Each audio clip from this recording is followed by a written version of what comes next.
Hello class, this is the last video of this chapter. This previous videos having the information about the tissues, that is a both type of tissues, plant and animal tissues. But basically I am seeking the information about the animal tissue. Like that animal tissue में epithelium हो गया, connective हो गया और हो गया आपका muscular. तो अंतिम मीन्स लास्ट जो टिश्यू बचता है वो है नर्वस टिश्यू। नर्वस टिश्यू हमारे लिए बहुत इंपॉर्टेंट है। ऐसा हम क्यों बोल रहे हैं? क्योंकि जितना भी हम फंक्शन डे नाइट करते रहते हैं, कोई भी चीज़ जो मुझको याद रहती है आपको याद रहती है, ऐसा रहता है कि नहीं तो हमारी मेमोरी में है।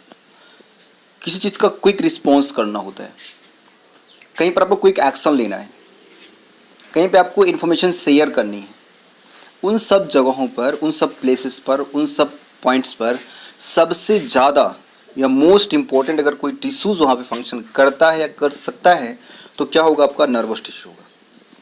मीन्स ये ब्रेन और स्पाइनल कार्ड को ज्वाइंट करते हैं, उनकी इन्फॉर्मेशन वहाँ पे इन्फॉर्मेशन को ले जाते हैं, फिर उसमें जो काउंटर होना चाहिए उस इन्फॉर्मेशन को वापस उस पर्टिकुलर ऑर्गेन्स को सेंड भी करते हैं। ये फंक्शन जो है वो नर्वस टिश्यू का होता है। और यहाँ पर जो टिश्यूज़, इन टिश्यू में जो पाए जाने वाले सेल्स होते हैं उनको हम नर्वस सेल्स बोलते हैं या नर्व सेल बोलते हैं। एक जो सबसे इम्पॉर्टेंट पॉइंट यहाँ पर है कि नर्व सेल जो होती है वो नॉर्मल सेल से बहुत डिफरेंट होती है।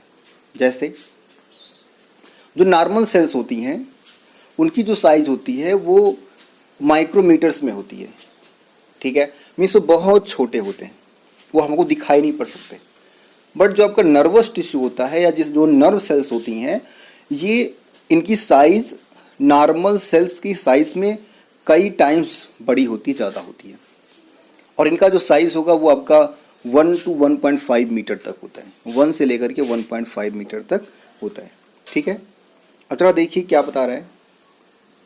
All cells possess the ability to respond to stimuli. However, cells of the nervous tissue are highly specialized for being stimulated and then transmitting the stimulus very rapidly from one place to another within the body. बोले जितनी भी cell हैं वो सब respond करते हैं किसी भी स्टिमुलस का, लेकिन जो आपकी नर्व सेल होती है, ये जो नर्वस टिश्यू होता है, ये सबसे ज़्यादा हाईली स्पेशलाइज्ड है। किस लिए? कि ये स्टिमुलेट जल्दी होती हैं और रैपिडली ये एक्शन करती हैं, ठीक है। आगे देखिए, इसमें brain and spinal cord and nerves are all compose nervous tissue. Means nerve, brain और स्पाइनल कार्ड को मिला करके नर्वस टिश्यू बनता है। The cell of this tissue are called nerve cells और न्यूरॉन, ठीक है। एक होती कैसी है? ये हेयर लाइक ऑर्गेन, जैसे हेयर होता है कोई, इसका स्ट्रक्चर मीन्स ऐसा कुछ इसका स्ट्रक्चर होना चाहिए, हेयर लाइक स्ट्रक्चर होता है। Usually each neuron has a single long part called the axon. इसमें एक पार्ट होता है एक्सॉन, और इसके बाद मैनी शार्ट ब्रांच्ड होती है जिसको हम डेंड्राइट्स बोलते हैं। An individual nerve cells may be up to a metre long, 1 metre तक लंबी हो सकती है, ठीक है, ये बात कन्फर्म है। आगे देखते हैं, combination of nerve and muscle tissue is fundamental to most animals. This combination enables animals to move rapidly in response to stimuli, ठीक है। आप देखते हैं कि जैसे कोई भी आपने देखा, अगर सपोज दैट आपने अर्थवॉर्म देखा होगा, अर्थवॉर्म को टच करिए तो क्या होगा? तुरंत रिस्पॉन्स क्रिएट करता है। अगर आप बैठे हैं और आप किसी दूसरी तरफ देख रहे हैं, फिर भी अगर आपको आपके हाथ में कुछ हॉट मटेरियल दे दिया जाए, एक हॉट कप ऑफ टी दे दिया जाए, तो क्या करेंगे आप? उसको जस्ट आप तुरंत जस्ट आपके माइंड में चीज़ें आएंगी और उसको आप क्या करेंगे? वहाँ थ्रो आउट कर देंगे। वैसे अगर आपसे कोई चीज़ पूछा जाए तो आप क्विक रिस्पॉन्स करते हैं, क्विक रिजल्ट देते हैं। इसका मतलब वहाँ पे नर्वस टिश्यू हेल्प करता है, या नर्वस सिस्टम आपका, या नर्व सेल वहाँ पर हेल्प करते हैं, ठीक है। जरा देखते हैं फिगर को, एक एग्जांपल है नर्व सेल का। यहाँ पर एक आपको स्क्रीन पर आपको एक फ़ोटो दिखाई दे रही है, वो किसका है? वो यूनिट है जिसको हम नर्व सेल बोलते हैं। देखिए, मैंने आपको पहले ही बताया कि इसमें किसी भी नर्व सेल में 3 पार्ट्स होता है। एक होता है एक्सॉन, दूसरा होता है साइटॉन, और तीसरा होता है डेंड्राइट्स।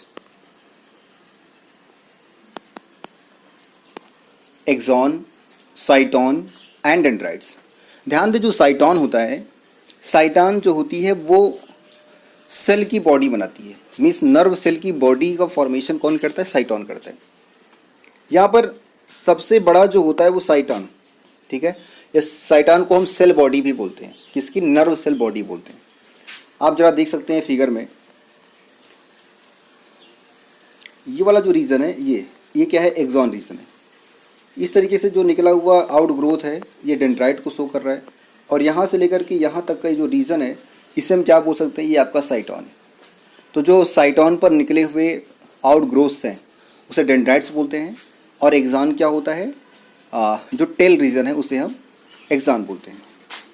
आप ये देख रहे हैं नर्व एंडिंग दिखाया जा रहा है, ठीक है। और 2 नर्व सेल जहाँ पर ज्वाइंट होते हैं, ठीक, जहाँ पे जैसे मान लो एक नर्व सेल ये हो गया, दूसरा ये हो गया, अगर ये आपस में ज्वाइंट हो रहे हैं इसे हम क्या बोलते हैं? सिनेप्सिस। क्या बोलेंगे? सिनेप्सिस नाम देते हैं, ठीक है। इस तरीके से आपका ये चैप्टर कंप्लीट